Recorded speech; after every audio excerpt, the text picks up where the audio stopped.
प्रदोष व्रत कथा के अंतर्गत प्रदोष काल में किया गया पुण्य, दान, सत्कर्म, भजन, एक लोटा पानी का भी सतभाग हमारे भाग्य में है। जिस व्यक्ति के रीढ़ की हड्डी में परेशानी हो या रीढ़ की हड्डी तकलीफ दे रही हो, पीठ का भाग तकलीफ दे रहा हो, डॉक्टर बोल रहे हो या कसर गया या कोई क्रम मान लो कोई मस्त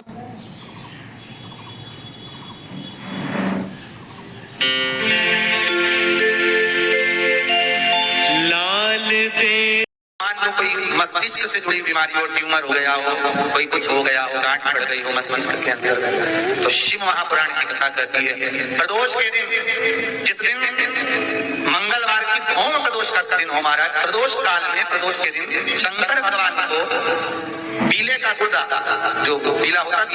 बील फल का अंदर का गुर्दा भाग शंकर के शिवलिंग पर प्रदोष काल में मल दिया जाए। मलने के बाद थोड़ी देर बाद उसको उठा लिया जाए, शिव जी का अभिषेक पूजन स्नान करा दिया जाए, पूजन स्नान आदि सब कराकर दियाबत्ती लगाकर भगवान शंकर के मंदिर पर ही बाहर बैठकर उस गुर्दे का थोड़ा सा भाग मुख में पालो, थोड़ा सा भाग लेकर आ जाओ। 7 से 8 दिन तक उस भाग का प्रतिदिन सुबह के समय पर सेवन कर लीजिए। और ये की प्रॉब्लम हो या मस्तिष्क से जुड़ी प्रॉब्लम हो वो समाप्त हो जाता है महाराज। भौम प्रदोष के दिन मंगलवार प्रदोष का स्मरण जो सुख दिया है वो आनंद। किसी भी प्रदोष के दिन प्रदोष काल में एक बार लगा दे, उसके बाद में अपनी कामना कर कर बेलपत्री एक छोटा सा उपाय अवश्य करिएगा। अगर बच्चे कोई एग्जाम में बैठ रहे हैं या कंपटीशन एग्जाम है या नौकरी के लिए अप्लाई कर रहे हो, मान लो 4-6 महीने से बैठे हो, 8 महीने से बैठे हो, सर्विस नहीं है, नौकरी नहीं है, तो एक छोटा सा उपाय अवश्य करिएगा शिव महापुराण का। महाराज बेलपत्री के पेड़ के नीचे विराजमान होकर, बेलपत्री के पेड़ के नीचे जिसको नौकरी के लिए या एग्जाम में बैठ रहा है वो जल चढ़ाए, बेलपत्री के पेड़ के नीचे थोड़ा सा दूध चढ़ाए, फिर जल चढ़ाए और अपने राइट भाग में घी का दिया और अपने लेफ्ट भाग में तेल का दिया। किसी भी प्रदोष के दिन प्रदोष काल में एक बार लगा दे, उसके बाद में अपनी कामना कर कर बेलपत्री के पेड़ के नीचे धोख लगाकर प्रणाम कर कर आ जाए और चले जाए इंटरव्यू के लिए, बाबा उत्तीर्ण करा ही देगा, नौकरी दिलाए। जिस दिन रविवार की प्रदोष पड़े थे उस दिन एक लाल वस्त्र में पीली सरसों रखकर और उसके अंतर्गत कुछ भी एक, या तो बमुल का कांटा ना मिले तो गुलाब का कांटा ही उसके अंतर्गत रख लीजिए। और मान लो कोई काम ऐसा है कि उसमें पैसा तुम्हारा आ ही नहीं दिया, बहुत घाटे पर घाटा जा रहा है, नुकसान बहुत हो रहा है और कोई काम हो ही नहीं रहा, तो महाराज जिस दिन रविवार की प्रदोष पड़े थे उस दिन एक लाल वस्त्र में पीली सरसों रखकर और उसके अंतर्गत कुछ भी एक, या तो बमुल का कांटा ना मिले तो गुलाब का कांटा ही उसके अंतर्गत रख लीजिए और उसको शिव मंदिर का स्मरण कराकर शंकर भगवान का नाम लेकर रू भैरव, कौन सा भैरव है उसकी भी कथा भी आने वाली है। दारुक नाम के राक्षस का संहार करने के लिए जब माता अवतार लेगी तब शंकर भगवान बच्चे का रूप रखकर रोएंगे, तो शिव जी का एक नाम होकर रू भैरव। ये भैरव कहाँ पर रहता है तो कहा ये शमशान में रहता है। कहाँ रहता है ये भैरव? शंकर का जो एक अवतार है गुरु भैरव, ये भैरव अवतार शमशान में रहता है। तो इस भैरव का काम क्या है तो कहा शमशान में, शमशान की जो अग्नि होती है भले के लिए लकड़ी रहे, भले उसमें कोई पदार्थ डाले ना डाले, थोड़ी देर में वो अग्नि रू आवाज, हल्की सी शमशान की जो अग्नि जलती है उसमें एक आवाज आती है। आप ऐसे कोई अग्नि जलाएंगे उसमें आवाज नहीं आएगी, ध्यान देना। शमशान में अगर जो लोग कहेंगे मुर्दा जलाने के लिए, तो अगर वो एकांत में बैठेंगे तो उसमें से एक आवाज आती है रू रू। तो शिव पुराण कह रही है कि उस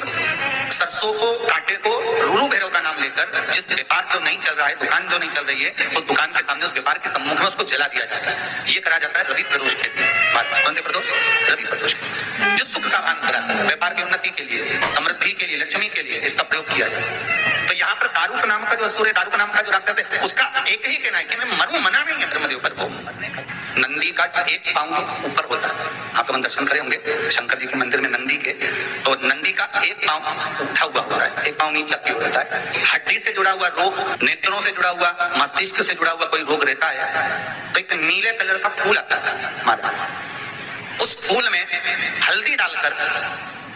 गुरुवार का प्रदोष पड़ने पर जो नंदी के पांव के पास समर्पित कर देता है महाराज, उसका रोग धीरे धीरे समाप्त होने लगता है। लिंग पुराण कहती है कि नंदीश्वर भगवान के सामने जो पुष्प समर्पित करा जाता है उसको, ये तो लिखा था स्कंद पुराण और शिव पुराण। लिंग पुराण कहती है जो फूल आपने समर्पित करा उसको लाकर पानी की बाल्टी में डालकर आप स्नान भी कर सकते हो, उससे भी हड्डी के कितने रोग होते हैं उसमें आराम लगने लगता है। जैसे कहीं शरीर नहीं चल रहा, हाथ चुन्न पड़ रहा है, हाथ काम नहीं कर रहा, हाथ में झुंझुनी आ रही है, कंपन आ रहा है, जैसे मान लो कोई काम, चाहे वो शनिचरी प्रदोष हो, चाहे रविवार की हो, सोमवार की हो, मंगल की हो, बुधवार की हो, गुरुवार की हो, शुक्रवार की हो, शनिवार की हो, कोई भी वार की हो, प्रदोष, प्रदोष काल में शाम का समय सूर्य डूब रहा हो, बस डूबा ही हो, और उस समय पर केवल 3 दिन ऐसे रहेंगे, 3 बार ऐसे रहेंगे, 3 तिथियां ऐसी रहेंगी, 3 समय ऐसा रहेगा जिस समय पर तेरे द्वारा निर्मित शूल को भी शिव धारण करेगा और जगत का कल्याण करेगा। 3 दिन, 3 तिथियां, 3 बार, 3 नक्षत्र, 3 घड़ी, 3 पल।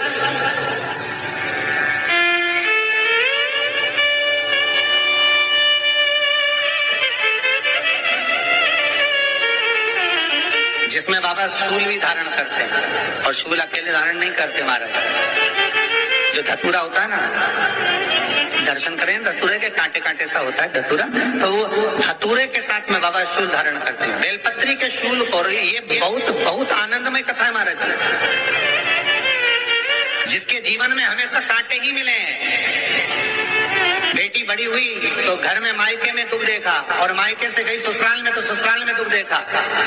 ससुराल में भी दुख देखने के बाद में भी पति को बहुत कुछ काम खुलवाया, बहुत धंधे खुलवाए, नौकरी लगवाई, पर वो पति बार बार छोड़ कर आ गया, बार बार तकलीफ भोग रहा है, बार बार कष्ट भोग रहा है। फिर थोड़े दिन काम करता है, थोड़े दिन छूट जाता है, फिर व्यापार में बढ़ता है, फिर छूट जाता है, फिर कोई दुकान खुल गई, थोड़े दिन अच्छी चली, फिर वापस वहीं घर पर आकर बैठ गया। अर्थात उसके जीवन में वो शूलता चल रही है। तो बाबा देवाधिदेव महादेव कहते हैं ये 3 घड़ी, 3 पल, 3 नक्षत्र, 3 समय, 3 दिन में जो शूल मुझे समर्पित करता है उसके जीवन से मैं शूल हटा देता हूं। वो 3 दिन लिखे स्कंद पुराण।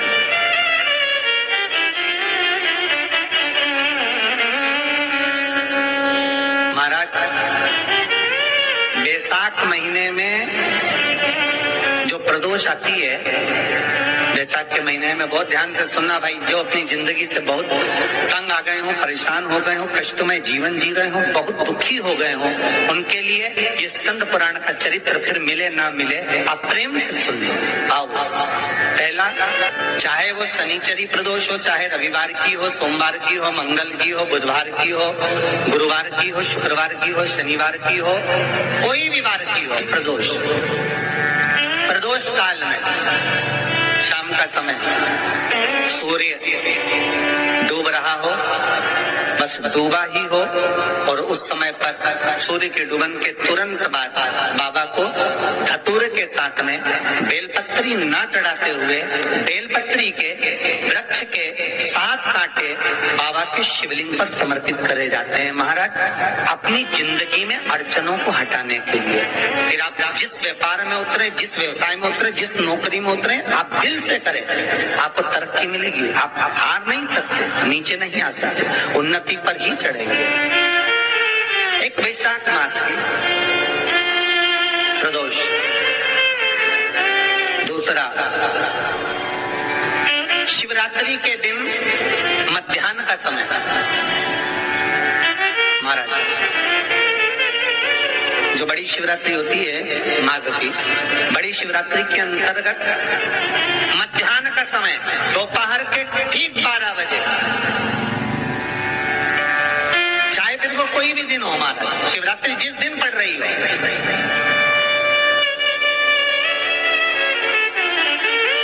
उस दिन भी धतूरे के साथ बाबा को 7 कांटे बेलपत्री के वृक्ष के समर्पित होते हैं महाराज। इसमें आप ये वाले जो कांटे हैं जो शिवरात्रि के दोपहर 12 बजे वाले हैं, अगर कोई मदिरा पीने वाला हो, व्यसन में डूबने वाला हो, कोई जुआ खेलने वाला हो, कोई गलत वैश्यावृत्ति करने वाला या अपने मार्ग से विचलित कोई व्यक्ति है, उसके लिए भी ये कांटे बहुत काम आते हैं महाराज। दूसरा, पार्वती तेरे द्वारा तेरे नयन अश्रु से जो प्रकटा हुआ बेल का वृक्ष है, द्वितीय शूल मैं वहां धारण करना, तृतीय शूल, तीसरा शूल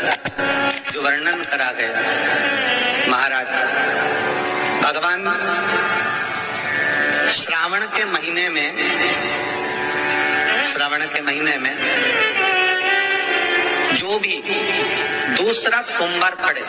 जो भी पड़े श्रावण के महीने का दूसरा सोमवार, आप सबको पहले भी श्रावण के महीने में जो कथा कही उसका व्याख्यान वर्णन करा कि श्रावण का महीने का महत्व क्या है, वो भी आपको